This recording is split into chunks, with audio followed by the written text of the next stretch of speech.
Yes, it is I, Tantus Naravan Dracovin, Lord and Emperor of the Dracovin Empire, and welcome. It's time to continue my discussion on D20 Modern, the modern take on the 3rd edition of Dungeons & Dragons. When we last left off, we dived into game mastering. Today I'm going to talk about the atmosphere that you can add into any of your games, and the styles of gameplay you might want to add in, or somehow come to terms with to figure out what kind of game you want to run. So let's talk about atmosphere, though, because atmosphere is key to any game. Without atmosphere, without establishing what's going on around the characters and making them feel like they're almost immersed in this world, they're not going to be. They're going to be distracted and attached from it. The point of atmosphere is to draw the players in, to draw them to feeling like their characters are interacting with said world, regardless of how you're having that happen. There are 2 phases to this way of building atmosphere: in-game and out-of-game. When we're talking about in-game, we're talking about what you're establishing in the story around your characters. Out-of-game, it's the place that you're playing and the area that you're playing in. So in-game, there are a couple of suggestions or some ideas that you have to think about when you're building it out. First off, remember this is cinematic action. You're not looking for scientific accuracy on anything you're doing. You're looking for a really cool story where your characters can do awesome things and feel like they're in an action movie almost, doing really awesome things. So, yeah, you don't have to worry about, it's scientifically accurate for no. Don't worry about scientific accuracy in this case. You're just going for that awesome action movie explosions, over-the-topness, which oftentimes ignores scientific theory. The other thing is you want to keep up a very action-paced pace. You want to have it move from one scene of action will basically allow players to move into the next scene of action, whether it prompts one of the players in order to cause this to happen, or the scene itself does. You want to build it in that it makes it feel like it's natural to move from one bit of action to the next action set piece fairly seamlessly, and without a lot of stopping to breathe in between. You don't traditionally need that when you're in the depths of your session. You want that stop to breathe when you're moving into in-between sessions or in-between adventures. That's when you want your characters to feel like, okay, we can take a breather. Our adventure is done.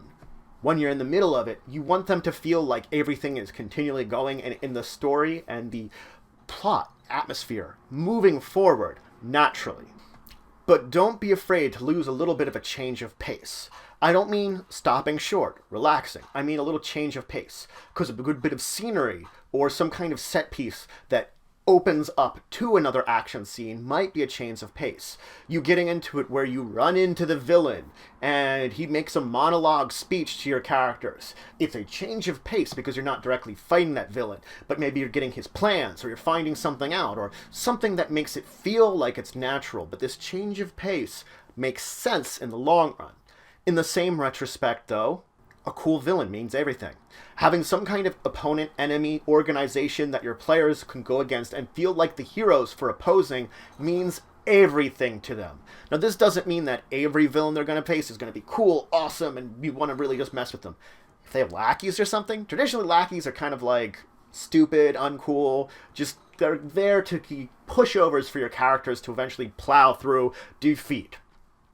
Let's talk about the out-of-game portion of atmosphere, because we just talked about establishing atmosphere in-game and what you have to remember about it.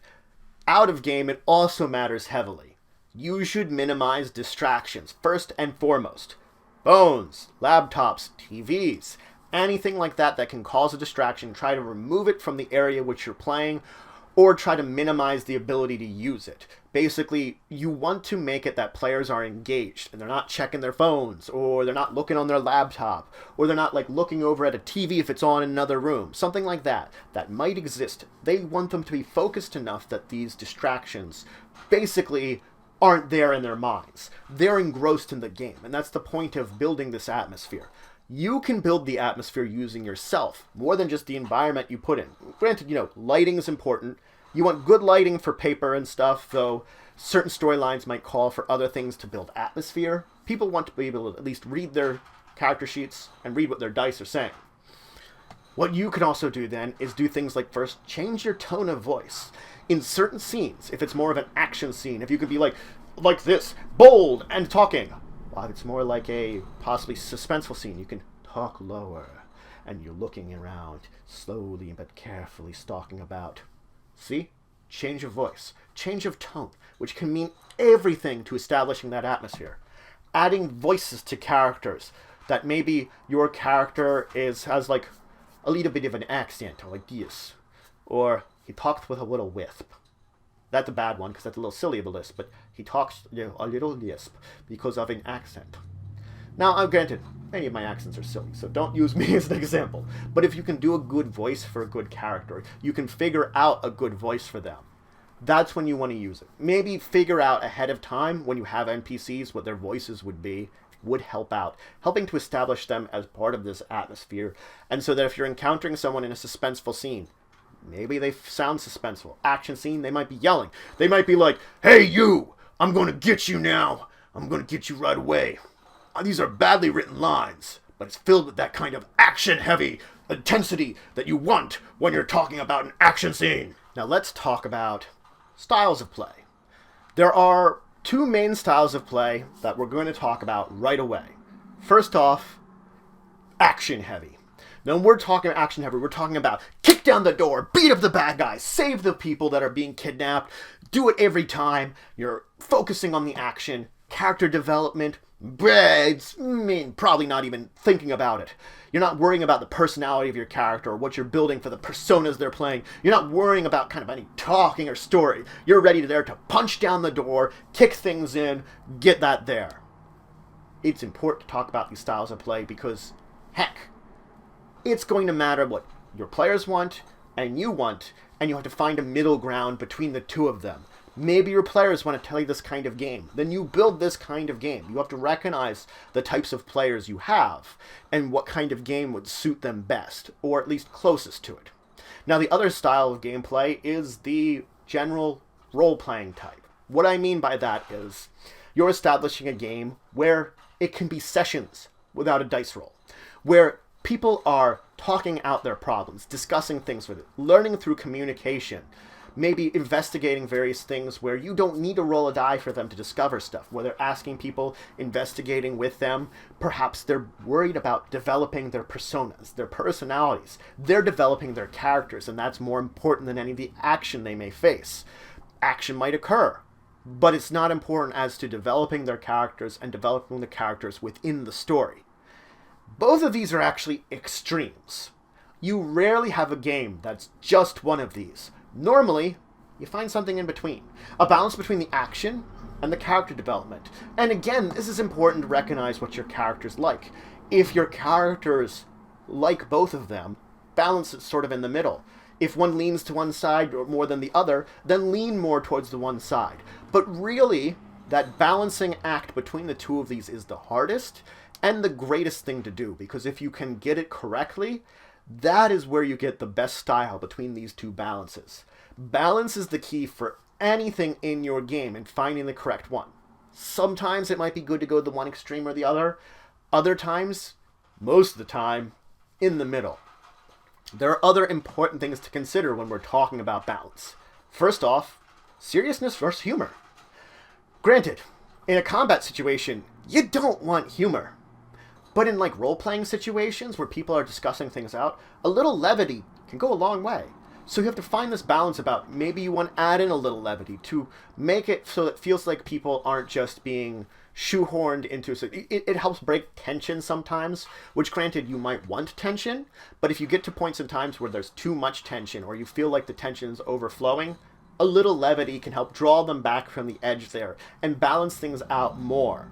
Second, you have to look at multiple characters.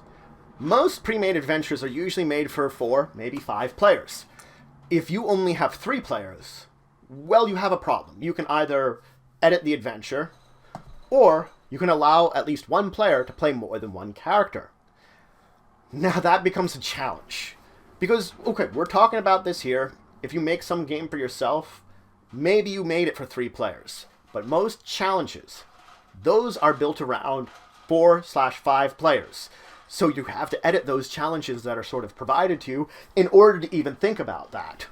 So giving someone that challenge of having more than one character they're controlling, it can help. It can allow you to play these games which should have had more players with less players, But again, then they're trying to balance out two characters at the same time. They're either trying to, now granted, like in an action-heavy game, maybe not so difficult, but as soon as they try to get into a game where it involves the persona, getting into the personality of your characters, you have to do two at a time. You're almost split personalitying there. So it can be difficult to balance out two characters in general. It's also managing them and keeping track of them separately. You know, keeping them as separate individuals in a game world. That's a mechanical thing you also have to worry about. One might not know something the other knows. You as a player would know both of them. But the last thing is when you are discussing with your players, whether you go third person or first person. Third person more implies I talk about what my character's doing, I may say what they say, things like that. First person, I'm getting into the shoes of my character and speaking for them. Things like that. And it's an interesting, whatever, these two styles, you can technically mix them between scenes too, or you could just go one for an entire game, and those are a little more open-ended how you ever want to do it. That's a style choice, which is very important, but it doesn't have a major effect on gameplay.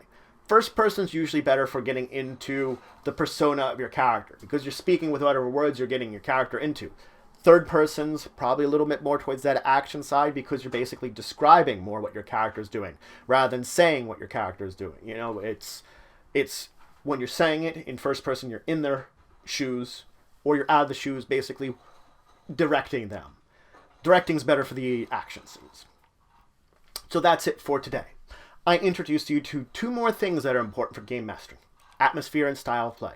As for your atmosphere, it's establishing the atmosphere in-game, establishing the characters, places, events, everything that's going on that you're going to encounter in the game that's going to combine together to form the atmosphere which you're going to be enjoying and showing off to your players.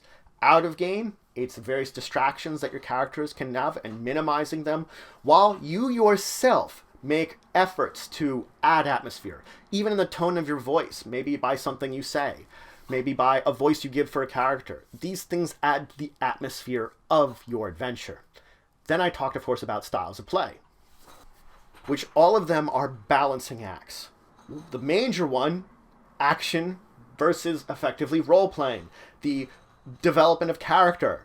These two, balancing them out, either going to one extreme or the other, or finding some kind of middle ground, is one of the challenges every game master faces, and figuring out what is appropriate to the group you're playing with. I talked about a few other things you might want to balance out, all adding to the overall style that you're aiming for in your gameplay. In the next episode, I'm going to talk about being the adjudicator, the master of the rules and master of rulings within your game mastering, when you're running your sessions, because this is an important one to talk about, because it's a job you're going to need to do critically as a game master. So if you have any questions, comments, anything you want to say, anything you think I left out, please leave in the comments below. Please like, share, and subscribe. It's just for the channel, the Empire, the work I do. If you want to show some extra support, you can always check out my Patreon, link description below.